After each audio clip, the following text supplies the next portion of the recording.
C'est l'une des cartes postales de Paris, le Pont des Arts, à 2 pas du musée du Louvre. Cela fait 10 ans que Michel s'y est installé pour vendre ses toiles aux touristes.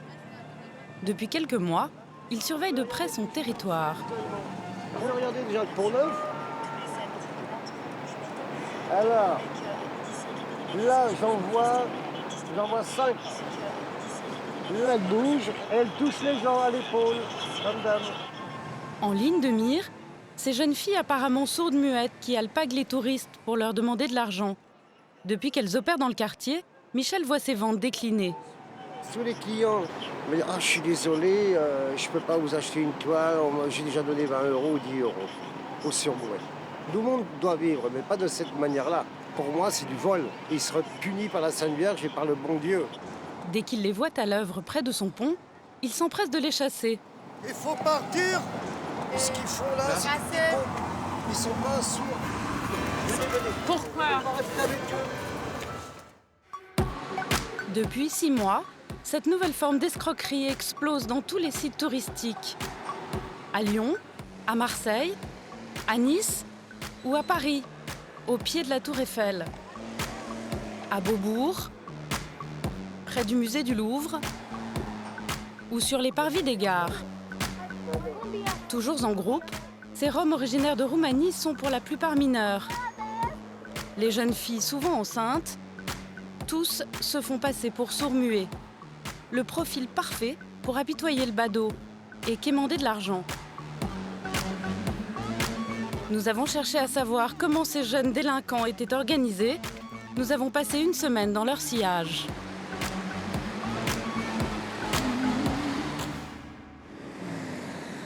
On pourrait croire qu'ils sont fonctionnaires tant leur emploi du temps est réglé comme du papier à musique. Tous les matins, il est 9h20 quand les petits groupes de jeunes arrivent tour à tour dans le quartier du musée du Louvre. Ils ont rendez-vous à la sortie du métro. Leur journée de travail débute par le même rituel, un atelier de travaux manuels. Découpage de carton, collage de feuilles, ils préparent une pétition. Elle porte les logos de célèbres associations humanitaires comme Handicap International. Mais il s'agit d'un faux document. Ces organismes n'ont jamais reçu le moindre centime des dons qu'ils récoltent. Ils ont même inventé de toutes pièces des associations au nom fourre-tout, comme l'Association des sourds et muets pour les enfants SDF, les orphelins et les handicapés. De quoi combattre toutes les misères du monde. Leur matériel est prêt. Ils se répartissent sur les lieux les plus passants du quartier. Quelques secondes suffisent pour voir l'un d'entre eux nous solliciter. Il ignore que nous filmons avec une caméra cachée. Quand notre interprète roumain tente d'engager le dialogue, le garçon se mure dans le silence pendant plusieurs minutes. C'est quoi cette association de sourds-muets ? À force d'insister, il finit tout de même par nous lâcher un mot. Mais le fait de mentir, ça te dérange pas ? T'es pas muet. Une fois démasqué, c'est avec un malin plaisir qu'il accepte de nous montrer sa technique de faux sourd-muet.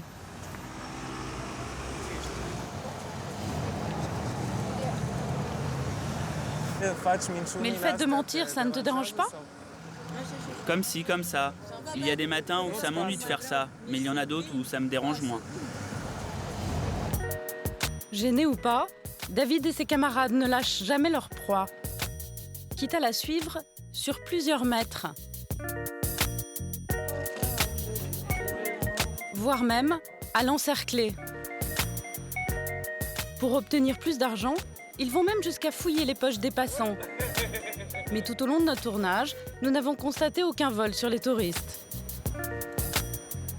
Leur manière pressante ne laisse pas les badauds indifférents. Certains refusent, s'agacent, d'autres prennent peur et s'enfuient en courant. Mais ils sont aussi très nombreux à mettre la main au porte-monnaie. Les passants ont du mal à rester insensibles devant ceux qu'ils croient être des handicapés. Alors que pensent les vrais sourds-muets de ces usurpateurs ?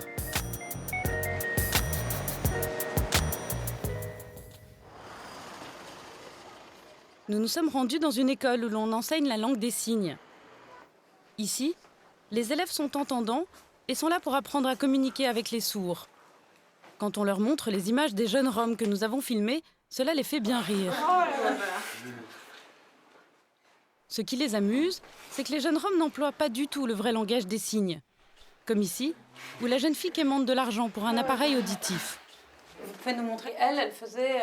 Comme si elle se remettait uniquement les cheveux derrière l'oreille, en fait. On ne sait pas trop... C'est pas précis. Voilà. Tandis qu'appareil, c'est vraiment la forme de l'appareil qui tient derrière l'oreille. Donc c'est une aberration, une grosse aberration. Elle cherche juste à jouer sur les sentiments, je trouve. Jouer sur les sentiments, cela choque particulièrement le professeur ici à gauche, qui lui est vraiment sourd-muet. Il considère que les faux handicapés lui portent préjudice. En fait, ça m'est déjà arrivé... Parce qu'en fait, voilà, du coup, moi aussi, j'ai rencontré pas mal de soucis parce que j'ai été mise dans le même sac que ces personnes qui m'ont dit. Alors que non, c'est vraiment un problème à part. Mon combat à moi, il est différent. Mon combat, c'est d'être à l'égal des entendants aussi. C'est que, voilà, les entendants et les sourds, c'est les mêmes personnes qui utilisent une langue différente, c'est tout. J'essaie de créer un pont, ne serait-ce qu'en enseignant la langue des signes. Les sourds-muets sont d'autant plus agacés que les jeunes Roms récoltent beaucoup d'argent, même s'ils ne l'avouent pas volontiers. Bilan aux abords du musée du Louvre, après quelques heures de travail. Alors, ça a bien marché ce matin ? Non, presque pas. T'as gagné combien ? 4-5 euros.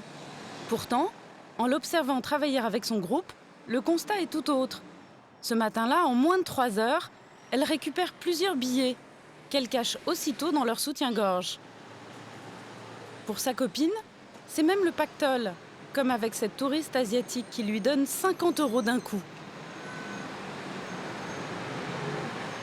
Les plus efficaces gagnent plus de 100 euros par jour. Mais cet argent, elle ne le garde pas entièrement pour elle. Ces mineurs dépendent d'un réseau très organisé. Il y a d'abord les hommes qui, un peu à l'écart, les surveillent étroitement. Et puis, il y a des femmes adultes qui récupèrent régulièrement leurs gains. Regardez cette jeune fille qui se dirige l'air de rien vers la bouche de métro et semble attendre quelqu'un. Une femme d'un certain âge monte alors discrètement les marches et tend la main, tout en contrôlant les parages. La jeune fille lui remet alors sa monnaie et les billets cachés dans son soutien-gorge. L'affaire est faite. Un dernier coup d'œil avant de se remettre ni vu ni connu au travail. Pour faire leurs chiffres, les faux sourds-muets n'ont donc pas de temps à perdre. Et quand notre interprète roumain s'attarde trop longtemps, il le chasse. Non mais laissez-nous, on doit faire notre travail. Si les gens nous voient avec vous, ils vont plus signer nos pétitions. Il faut qu'on travaille avant que la police arrive. Car toute la journée, il se livre au jeu du chat et de la souris avec la police. Dès qu'une patrouille arrive, tous déguerpissent. Et c'est le même manège à chacun de leurs passages. Une de leurs astuces aussi, s'engouffrer dans la bouche du métro pour fuir ces forces de l'ordre qui font leur ronde toutes les demi-heures. Pour ressortir timidement de l'autre côté, juste en face, toujours sur le qui-vive. Elles filent alors, comme si de rien n'était, dissimulant leurs pétitions sous leurs vêtements. Avec ces allées et venues incessantes, tous marchent environ une vingtaine de kilomètres par jour. Des journées harassantes, au cours desquelles ils s'octroient tout de même une petite pause déjeuner, souvent au kebab du coin. Tous les jours, vous déjeunez ici ? Ouais. D'accord. Parfois, le week-end ne vient pas. Pas un repos. Il faut on fait un prix pour eux. Parce que normalement, les Grecs, c'est 6 euros, mais on fait à 5 euros pour eux. Une petite ristourne pour leur fidélité, mais qui ne l'empêche pas de leur faire la morale. Il faut chercher l'autre travail. Ah oui. Mais c'est pas donne-moi comment signature j'ai gagné l'argent. Pourquoi tu gagnes l'argent comme ça? Parce qu'on n'a pas le choix, c'est pour notre famille. Non, tu cherches au lit ton père, ta mère, tes frères. Mais on ne peut pas faire autrement, on ne peut pas travailler. On est presque toutes mineures. Et on est engagé nulle part parce qu'on est tziganes. Ici en France, ils font une différence entre nous et les Français. Et puis qui voudrait nous faire travailler alors qu'on parle même pas le français ? Mais c'est de l'escroquerie quand même. On sait que c'est de l'escroquerie, mais on n'a pas le choix. Dans le quartier, ces jeunes sont connus comme le loup blanc. Et beaucoup de commerçants sont exaspérés de les voir rôder du matin au soir devant leur boutique. Quand elles sont devant le magasin, oui, on les chasse. Pourquoi? Parce que ça fait fuir nos clients. Je veux dire, un client, il rentre pour acheter quelque chose, elles sont là devant et elles les gênent, quoi, elles les bloquent. Donc généralement, c'est soit elles, soit nous. Soit on perd la vente, ou ça c'est elles. Je préfère que ce soit elles. Moi, je paye des impôts, elles, non. Certains nous disent même avoir subi quelques mésaventures lors du passage de ces jeunes Roms dans leur magasin. Comme ce galeriste qui reste pourtant philosophe. C'est une plaie. Non, c'est une plaie parce que nous, on est peut-être atypiques à côté des autres, mais nous, on est gentils, on laisse les portes ouvertes en grand, donc ils rentrent et on ne les chasse pas. Et on s'est fait piquer un iPad, 2 iPhones. Pour preuve, il tient à nous montrer une vidéo enregistrée le jour du vol par sa caméra de surveillance. 4 jeunes gens entrent dans la galerie et se divisent en 2 groupes. Certains se dirigent vers lui à gauche, d'autres vers le patron, assis au fond à droite, pour leur présenter la pétition. Vous voyez, ils reviennent vers moi. On voit mon téléphone qui est là. Là, ici, vous avez une tache noire là, juste là. La tache noire, regardez, il pose sa feuille. Elle me parle en même temps. Hop, le téléphone disparaît. Et du côté du patron, même procédé. Donc là, on se focalise sur la tache noire qui est là. Vous voyez la tache noire là? Ça, c'était le téléphone. Ça, c'est le téléphone. D'accord? Donc, elle vient. Elle lui parle. Le deuxième va lui parler.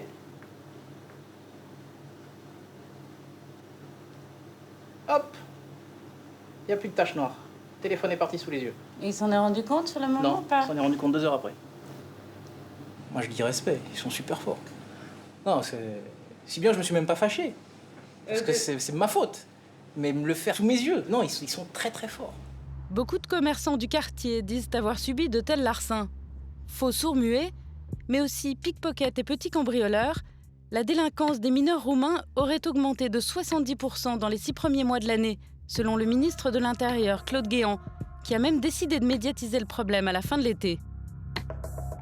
Les mineurs roumains qui se trouvent exploités en France puissent regagner leur pays. Souvent, ils sont en France sans leurs parents. Ils sont utilisés par des réseaux criminels. Bon, la chose la plus naturelle, c'est bien sûr qu'ils rejoignent leurs parents.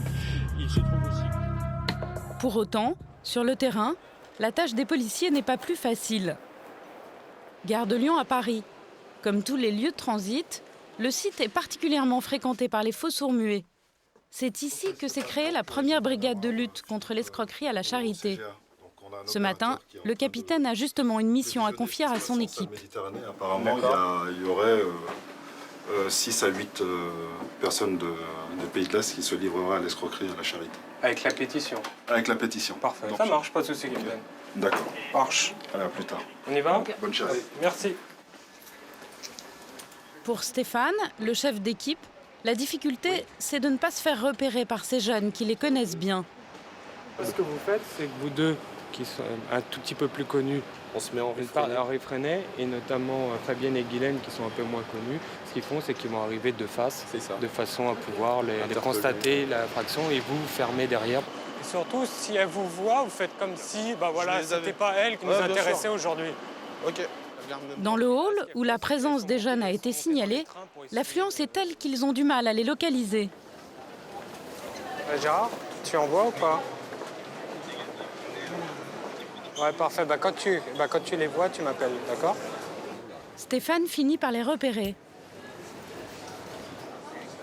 Ouais, je les vois. Il y a les 3, puis il y en a 2 en plus, ils sont... C'est ça, exactement. Ils arrivent devant moi. Mais on les connaît pas, ceux-là, si? Ça te dit quelque chose? Non. Ouais, comme ça, au moins, ils nous connaissent pas trop, donc c'est parfait. Sans se douter de rien, les 5 jeunes continuent de prospecter le client. Mais Stéphane ne peut pas procéder à leur arrestation tant qu'il ne les surprend pas en flagrant délit, en train de se faire remettre de l'argent. Et soudainement, l'interpellation est possible. Vous restez là, bougez pas. Viens ici.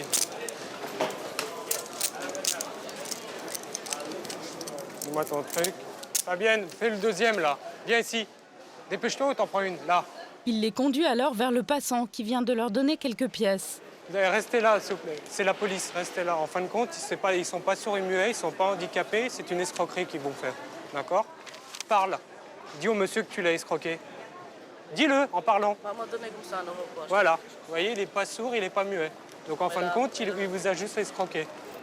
Les policiers exigent que le jeune restitue le très maigre butin à la victime, 80 centimes. Là, je te mets pas les menottes, mais tu cours pas, ok? T'as une pièce d'identité sur toi? Bah non, jamais, comme d'hab. Et la pièce d'identité, elle est où? T'as la photocopie, donne la photocopie alors. Laissez-le parce qu'on va partir. Non, là, ce que je fais, je t'emmène. Après, tu sais comment ça se passe. Je te mets devant un officier de police judiciaire et lui décidera s'il te relâche ou pas en fonction des accords, de la décision du parquet. Ok? Gare de Lyon, au commissariat, c'est parti. Piotr et Dimitri ont respectivement 13 et 14 ans. En théorie, ils peuvent être poursuivis pénalement. Ça, c'est là-bas. Selon la loi, ces mineurs encourent jusqu'à 2 ans et demi de prison. Pourtant, ils ne semblent pas très inquiets. Et pour cause. Ils savent qu'ils ne risquent pas grand-chose. Les magistrats ne veulent pas encombrer la machine judiciaire avec ces tout petits escrocs, considérant qu'ils sont eux-mêmes exploités par des réseaux. Résultat, les interpellés passent maximum 24 heures au poste avant d'être relâchés. Tiens, tu viens? Ce jour-là, Piotr et Dimitri n'auront été retenus que 4 heures au commissariat.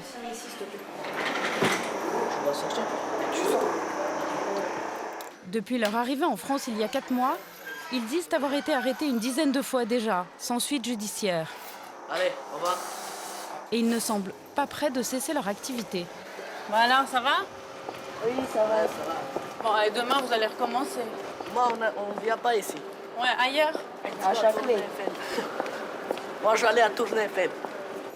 Dans quelques heures, Piotr et Dimitri reprendront du service dans les rues de Paris. Généralement, ces Roumains mineurs ne restent pas plus de quelques mois d'affilée en France. Quelques jours plus tard, au bord du périphérique parisien, nous retrouvons sur ce parking quelques-uns des jeunes que nous avons suivis. Ils attendent un bus pour l'aéroport. Ils s'envolent pour Bucarest dans quelques heures. Alors, ta pétition est où? On n'en a plus. Elles sont à la poubelle. Mais c'est mieux pour nous, on rentre à la maison. En tout cas, ils n'ont pas l'air de s'être enrichis. L'argent de leur escroquerie a été en grande partie reversé au réseau qui les contrôle. Pour repartir en Roumanie, ils bénéficient de l'aide au retour initiée par le gouvernement français en 2007. Leur billet d'avion est pris en charge. Ils reçoivent aussi une prime, 100 € par mineur, 300 par adulte. Mais pour la plupart, ils ne resteront pas longtemps dans leur pays d'origine. La plupart d'entre nous restera 2 ou 3 mois maximum en Roumanie. On y va pour voir notre famille, passer les fêtes, puis on reviendra en France. Manifestement, l'aide au retour ne suffira pas à fixer ces jeunes Roms dans leur pays d'origine. À les entendre, on a donc toutes les chances de les retrouver bientôt sur les sites touristiques français.